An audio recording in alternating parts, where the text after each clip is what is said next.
ပျော်ရွှင်ခြင်းကိုရှာဖွေသူနှင့်ခွေးအိုကြီးတခါကပညာရှိကြီးတဦးစီကိုလူငယ်တစ်ယောက်ရောက်လာပြီးမေးခွန်းတစ်ခုမေးပါတယ်ဆရာကြီးခင်ဗျာ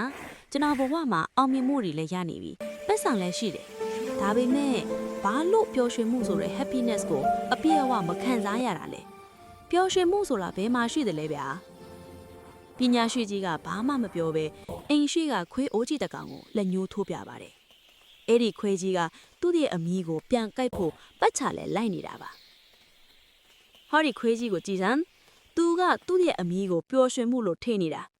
အဲ့ဒါကိုရအောင်ဖမ်းဖို့သူတနေကုန်ပတ်ချလဲလိုက်နေပြီမေဘယ်တော့မှဖမ်းမမိဘူး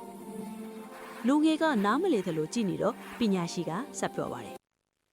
မင်းလဲအဲ့ဒီခွေးကြီးလိုပဲ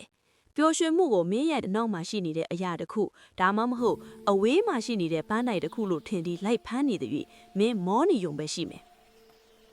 ဒါဆိုကျွန်တော်ဘာလို့ရမလဲဆရာကြီးခွေးကြီးကိုခဏလောက်ထပ်ဆောင်ကြည့်အောင်လို့ပညာရှိကပြောပါတယ်ခဏကြာတော့ခွေးကြီးကအမီးကိုလိုက်ဖမ်းတာရက်လိုက်ပြီးရှေ့ကိုတက်တက်လျှောက်သွားပါတော့တယ်ထူးဆန်းတာကခွေးကြီးရှေ့ကိုလျှောက်သွားလေလေသူဖမ်းကျင်နေတဲ့အမီးကသူ့နောက်ကနေအလိုလိုလိုက်ပါလာလေလေပါပဲပုံပြင်မှရရှိသောသင်ခန်းစာဒီပုံပြင်လေးကပေးခြင်းတဲ့အဓိပ္ပာယ်ကတော့ပျော်ရွှင်မှုဆိုတာလိုက်ဖမ်းရတဲ့အရာမဟုတ်ပါဘူးမိမိလုပ်เสียရှိတဲ့အလုပ်ကိုအကောင်းဆုံးလုပ်ပြီးရှေ့ကိုမှန်မှန်ကန်ကန်ရှောင်လန်းနေရင်ပျော်ရွှင်မှုဆိုတာအမီးလေးလိုပဲတစ်နောက်ကနေအလိုလိုလိုက်ပါလာမှာဖြစ်ပါတယ်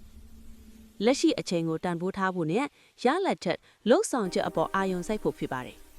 ဒီပုံပြင်လေးကတင့်အတွက်အားရှိစေမယ်လို့မျှော်လင့်ပါတယ်